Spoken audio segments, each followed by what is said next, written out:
অন্য দেশের কেউ নয়, বাংলাদেশের ভবিষ্যৎ নির্ধারণ করবে দেশের জনগণ। নিজেদের এমন অবস্থানের কথা জানিয়ে কোনো ধরনের টালবাহানা না করে অবিলম্বে নির্বাচনের রোডম্যাপ ঘোষণার দাবি জানিয়েছে বিএনপি। এছাড়া এখনই নির্বাচনের জন্য আন্দোলনের প্রয়োজন মনে করছে না দলটির নেতারা। শনিবার সকালে রাজধানীর একটি বেসরকারি বিশ্ববিদ্যালয়ে এক আলোচনা সভায় অংশ নেন বিএনপি মহাসচিব মির্জা ফখরুল ইসলাম আলমগীর। এ সময় তিনি বলেন, গণতন্ত্রের বিকল্প নেই, গণতন্ত্র চাপিয়ে দেয়া যায় না। দেশটা আমাদের, এর ভবিষ্যৎ আমাদেরকে নির্মাণ করতে হবে।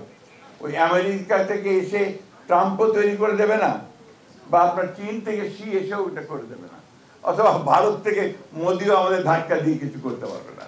ঢাকা রিপোর্টার্স ইউনিটিতে অপর এক আলোচনা সভায় কোনো টালবাহানা না করে অবিলম্বে নির্বাচনের রোডম্যাপ ঘোষণার দাবি জানান বিএনপি নেতারা। এই নির্বাচনে যেই দল সংখ্যাগরিষ্ঠতা অর্জন করে সরকারে যাবে তারাই সংস্কার করবে, বাকিটুকু আপনার সংস্কার প্রয়োজন, নির্বাচন সুষ্ঠু সংস্কার।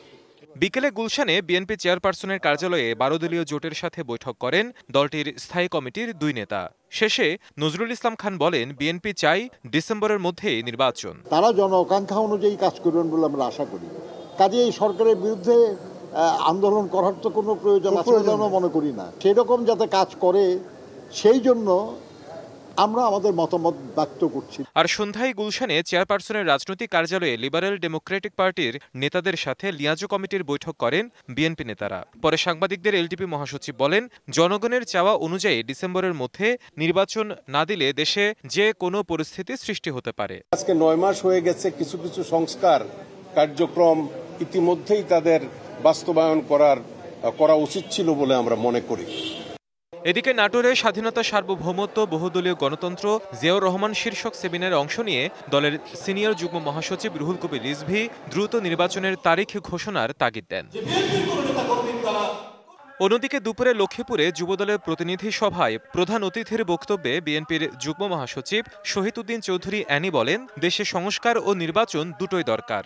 এই প্রক্রিয়া না থাকলে গণতন্ত্রের ভিত শক্তিশালী হবে না।